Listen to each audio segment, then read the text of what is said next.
Hello everyone, कैसे हैं friends. आशा करते हैं कि आप लोग अच्छे होंगे।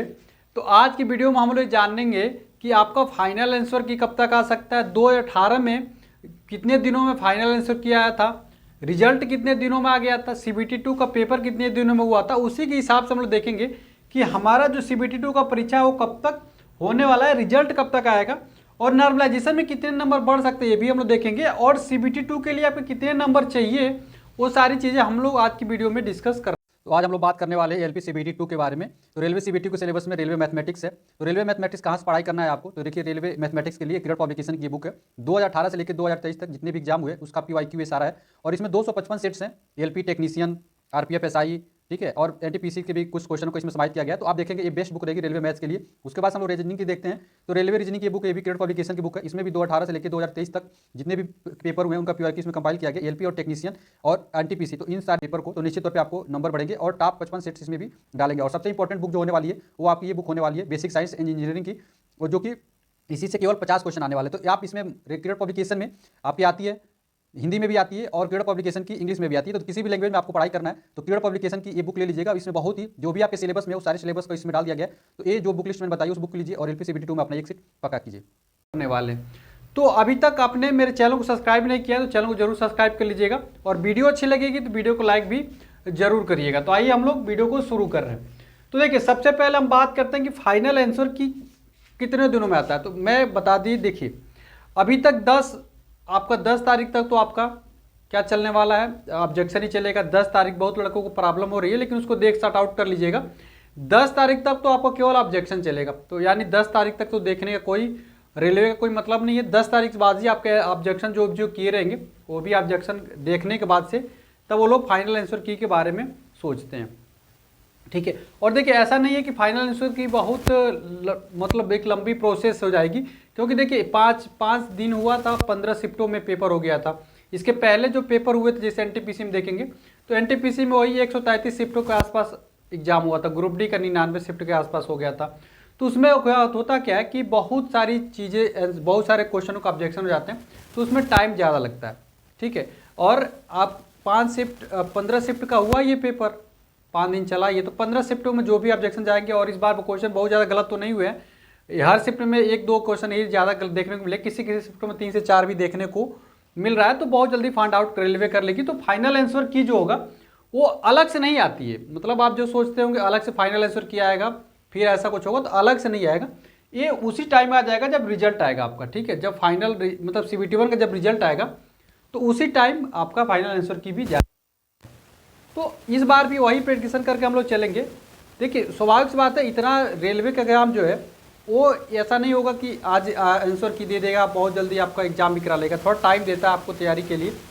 तो आपका रिजल्ट जो है CBT1 का वो जनवरी के आसपास आएगा। जनवरी में 20 जनवरी मतलब 20 जनवरी के आसपास मान सकते हैं। 20 जनवरी के आसपास आपका रिजल्ट आएगा, उसी समय फाइनल आंसर की भी जारी किया जाएगा और स्कोर कार्ड भी उसी समय जारी कर दिया जाएगा। चूंकि ये रेलवे ये सारी प्रोसेस एकदम फेयर रखता है, इसके किसी भी तरीके से ऐसा नहीं कुछ छुपाने की कोशिश करता है। जैसे SSC में देखेंगे हाल ही में CGL का जो एग्जाम रिजल्ट आया उसमें कटा बहुत आई गई है, स्कैम होने के चांस चला है। लेकिन रेलवे में स्कैम होने के चांसेस बहुत ही कम रहते हैं, क्योंकि ये सब कुछ फेयर तरीके से करते हैं, सबके नंबर भी शो करते हैं। तो इनमें ये सब चीज़ें होने के चांस बहुत ही कम हो जाते हैं, ठीक है। तो इसमें स्कैम होने के चांस नहीं रहते, तो आप लोग निश्चिंत होकर अपनी तैयारी को करते रहिएगा। तो रिजल्ट आपका आ जाएगा, कब तक आ जाएगा, 20 जनवरी के आसपास आप लोग मान के चलेंगे। 20 जनवरी के आसपास आपका CBT1 का रिजल्ट आ जाएगा। 2018 में रिजल्ट कब आया था तो मैं बता ही दिया कि 45 दिन आंसर की जब आई थी उसके 45 दिनों के बाद आपका क्या आ गया था, CBT1 का रिजल्ट आ गया था, ठीक है। हालांकि 1-2 बार 3 बार रिजल्ट आया था, लेकिन जो पहली बार आया तो 45 दिन के अंदर आ गया था, क्योंकि पिछली बार थोड़ी समस्याएं हुई थी रेलवे को बहुत सारी चीज़ों में। तो इसलिए क्योंकि सब कुछ पहली बार ऑनलाइन हो रहा था इसलिए रेल को बहुत ज़्यादा दिक्कत हो रही है LP वाले में। उसके बाद से ये चीज़ हो गया। उसके बाद CBT2 की परीक्षा कब तक हो सकती है, अब हम देखेंगे CBT2 की परीक्षा कब तक हो सकती है। देखिए CBT2 के लिए मैं बताऊं, 2018 में जो पेपर हुआ था तो 2018 में CBT2 का जो पेपर हुआ था ना वो हुआ था आपका दिसंबर में डिसाइड किया गया था, नोटिफिकेशन आता है कि दिसंबर में आपका पेपर कराया जाएगा, लेकिन किसी कारण से वो जनवरी में चला गया था। लेकिन सितंबर से लेकर दिसंबर यानी 3 महीने का आपको टाइम उस समय मिल गया था। तो आपके लिए भी लगभग उतना ही टाइम मिलने वाला है। आपके पास भी लगभग 90 दिन ही मिलेंगे, 90 दिन के आसपास ही आपको नंबर मिलने वाले, आपको दिन मिलेंगे। तो CBT 2 की परीक्षा जो होने की जो प्रबल संभावनाएं हैं वो 15 फरवरी जो है ना, 15 फरवरी के बाद होगी, 15 फरवरी के बाद में ही होगी, लास्ट वीक के आसपास ही होने वाली फरवरी में, उसके पहले तो कतई संभावना नहीं है। तो आप लोग 15 फरवरी के आसपास अपनी तैयारी लेके चलेंगे तो आपके पास सोचिए दिसंबर है, भी जनवरी है, उसके बाद से फरवरी में भी है, तो सफिशिएंट टाइम है, आप लोग इतने दिन में अच्छे से तैयारी कर लीजिएगा। नॉर्मलाइजेशन में कितने नंबर बढ़ सकता है, तो बिल्कुल देखिए आपके लिए नॉर्मलाइजेशन से की मैं बात करूँ तो नॉर्मलाइजेशन में नंबर बढ़ने के 10-10 नंबर भी लोगों के बढ़े हैं और नहीं बढ़ने के नंबर भी नहीं बढ़े। तो ये तो आपके शिफ्ट के ऊपर निर्भर करता है कि आपका शिफ्ट हार्ड था, इजी था या मीडियम लेवल का है, तो आपके शिफ्ट के ऊपर डिसाइड करता है कि कितना नंबर आपका बढ़ सकता है। तो 10 नंबर 12 नंबर भी बढ़ सकते हैं और ऐसा भी हो सकता है कि आपका नंबर भी नहीं बढ़े।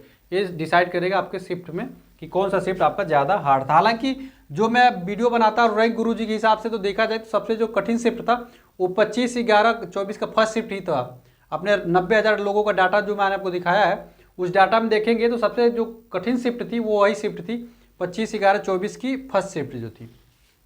उसके बाद CBT 2 के लिए कितना नंबर चाहिए, ये बहुत लोगों को बार बार मन में चल रहा है कि सर CBT 2 की मैं तैयारी करूं या नहीं कर। देखिए जिनके नंबर 50 के ऊपर है उनको तो कोई डाउट ही नहीं है, वो लोग नहीं पूछ रहे कहीं से भी। जिनके कम नंबर आ रहे हैं उनको 40 के आसपास जिनके नंबर उनको और ज़्यादा परेशानी हो रही है। जिनके 35 नंबर आ रहे हैं उनको तो और ज़्यादा परेशानी हो रही है।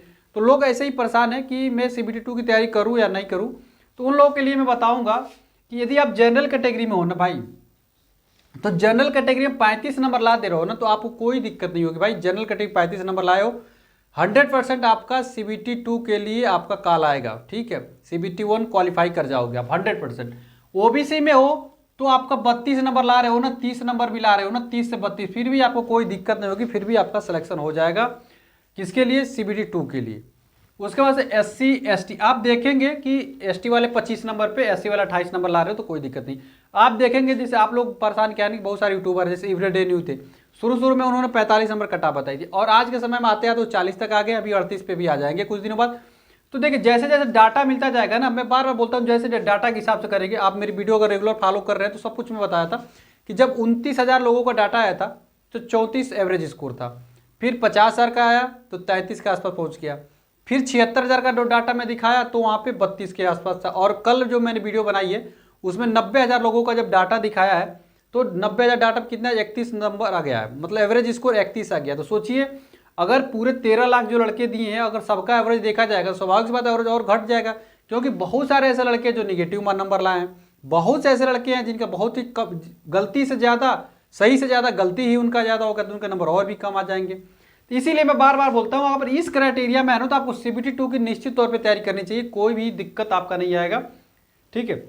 दूसरा यूट्यूबर क्या कह रहा है आपकी जिम्मेदारी है, आपको खुद मेहनत करना। सोचिए अगर आप CBT 2 की तैयारी करेंगे तो आपका मैथ अच्छा होगा, रीजनिंग अच्छा हो जाएगा, बेसिक साइंस अच्छा हो जाएगा, इंजीनियरिंग ड्राइंग बाद में कर लीजिएगा। आपका रिजल्ट जितना आपको डाउट लग रहा है कि मेरा CBT 2 में होगा या नहीं होगा तो मैथ अच्छा कर लीजिए, रीजनिंग कर लीजिए, बेसिक साइंस कर लीजिए।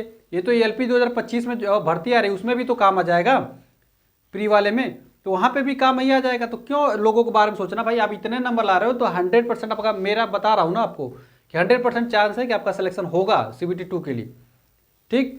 तो अब देखिए अब ऐसा ना हो कि मत तैयारी ही नहीं करोगे फिर लास्ट में होगा क्या, फिर अपने आप को कभी माफ़ नहीं कर पाओगे। एक बेहतरीन मौका है तुम्हारे पास, नंबर ला दिए इतना CBT 2 के लिए और फिर मौके गंवा दोगे, फिर आपको फिर 2025 में फिर साल भर आपको पीछे हो जाओगे, साल से 1.5 साल पीछे चले जाओगे, ठीक है। तो चलिए ऐसा करते हैं, चीज़ों को आप लोग समझ गए। रेलवे इससे पीछे नहीं ले जाएगा आपका एग्जाम, तो 15 फरवरी आप मान के चलिएगा, 15 फरवरी के आसपास CBT 2 का पेपर होगा। और जितने लोगों का ये नंबर आ रहा है आप लोग निश्चित तौर पे निश्चिंत होकर किसी के बहकावे में नहीं आना, किसी कोई यूट्यूबर क्या कह रहा है, कोई टीचर क्या कह रहा है। लोग तो भाई 55 नंबर तक कटा बताए थे, आते आते अब कहाँ आ गए आप खुद सोच रहे हैं।